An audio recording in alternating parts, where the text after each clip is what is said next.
Hello, everyone in Alice Springs. My name is Dr. Chris Groot, and I am the research lead for the Our Turn to Speak survey.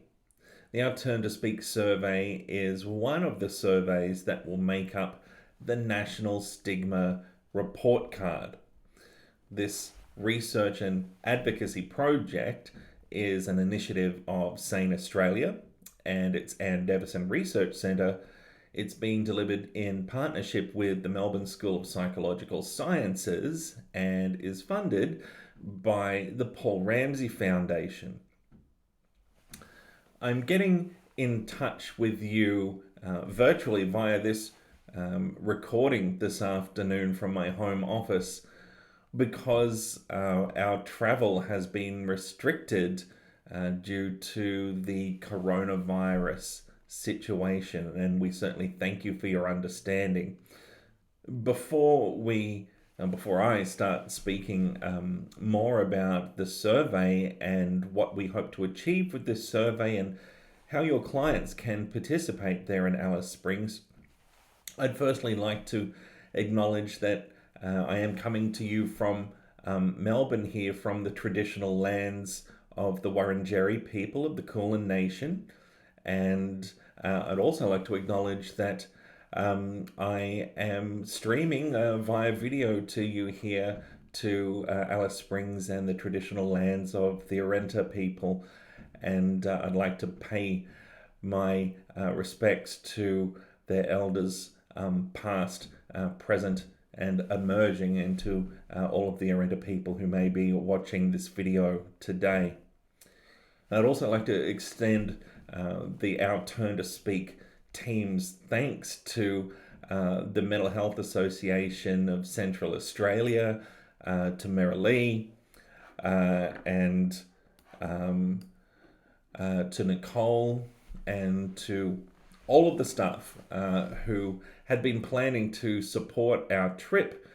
This week we were planning on heading to Alice Springs to come and visit with you and speak with you and talk about the experiences that people may have had around stigma and discrimination because of mental health issues in your area.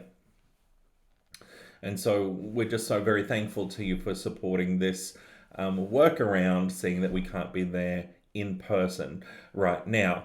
Although I do feel comfortable to say that we do still want to come out and see you face to face at some point in the future. This is an ongoing program of work. Having said that, this first piece of work, the Our Turn to Speak survey, is collecting data, is running until March 31.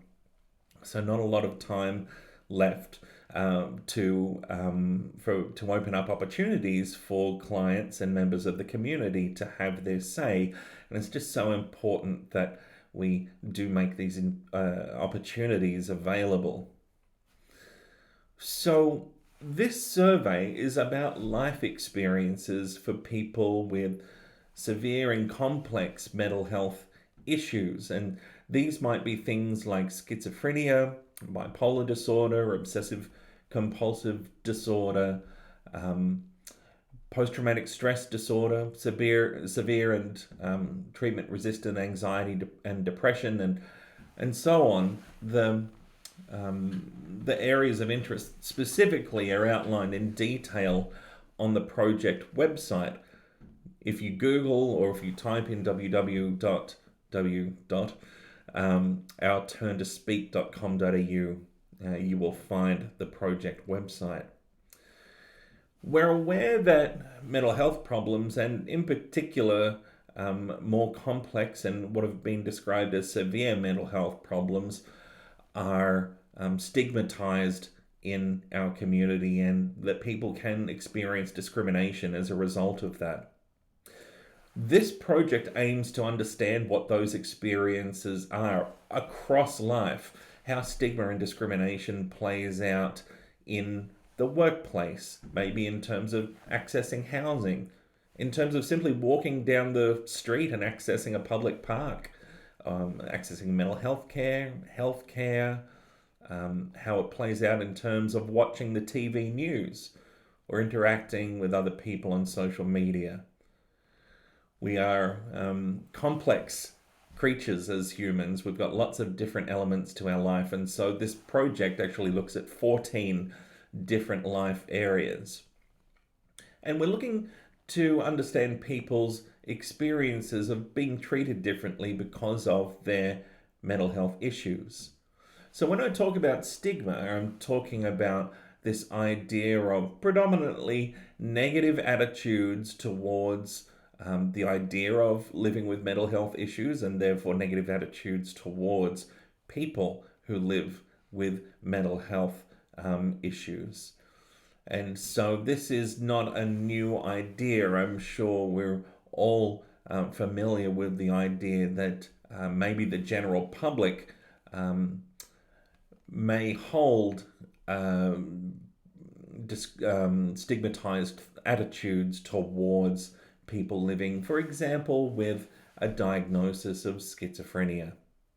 When we talk about discrimination in relation to stigma, we're generally talking about negative discrimination, and that's talking about being treated differently in a negative way because of one's mental health issues. So has somebody maybe been denied an opportunity because they live with complex mental health issues? Has someone maybe had difficulty forming or maintaining friendships because other people might maintain social distance and stay away if they know that somebody has mental health issues?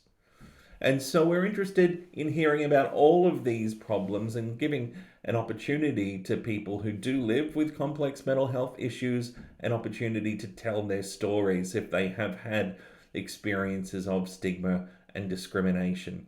We're also interested in hearing about positive life experiences as well. And again, across areas of life, if people have been treated differently but in a positive way, then that's something we would additionally like to hear about, if that experience has been because of one's experience of mental health issues. So the survey, and this is a survey, it's available to anybody who would like to participate, who does live with complex mental health issues, who is 18 years or older and an Australian resident, and who has experienced some aspect of stigma or discrimination in their lives because of their complex mental health issues. And we had intended to come and see you and interview people face to face. Of course, we don't have that option available to us given the COVID-19 situation. But what we can do is two things. Firstly, people can complete the survey online by going to links that we will distribute to the Mental Health Association of Central Australia staff. Again, via Nicole and via Marilee. Thank you kindly for your support again. We'll distribute those links that will take you to the website, and via the website you can complete the survey online. If you would like to speak to somebody not face to face, but via telephone, we have researchers working in a telephone research centre, and they can make an appointment with you to call you and or to call your clients to perform the survey in an assisted fashion over the telephone. So you could, your clients could complete the survey via telephone interview, essentially. That's one of the options that we have available to us. And at this point, with time running out to collect data, we're just so mindful that every voice and every response counts as we move towards that March 31 deadline. We have had over 1,500 people complete the survey to date, and we're trying to capture as many people as we can from all over the country. So before the travel ban has come into place, we've been traveling all over the country, and we are still reaching out to people as much as we can across the country. It's so important that we capture voices from Central Australia and all over Australia. We certainly don't want this sample to be heavily weighted upon metropolitan experiences. It's important that we get a variety of experiences represented in this data. And that's so important because this is not just a research project. I mentioned earlier that it's both a research and advocacy project. And so the really unique and very special thing about this project is that, well, there's lots actually. Firstly, it's quite meaty. The survey is a very high quality survey that is yielding very rich data. It's the first of its kind in Australia, actually, and out of the survey data and out of the results will come targeted advocacy. When we know exactly where the problems are, then we can advocate for positive change in a targeted way. And our hopes are to do that, and we hope to improve outcomes for people living with complex mental health issues across the country in a targeted way. So I hope this brief little video has been helpful to orient you to exactly what the survey is about and what the SANE Australia and Everson Research Centre and Melbourne School of Psychological Sciences and Paul Ramsay Foundation partnership is trying to achieve with this very meaty ongoing piece of work. And again, this is an ongoing piece of work. It's a 5-year program of work. However, there is some time pressure around this first opportunity to have one's say and to have one's voice heard, and that again runs out at March 31. So we will forward to you via email those links to the website and some supporting instructions to help you support your clients to have their say, to participate in the research.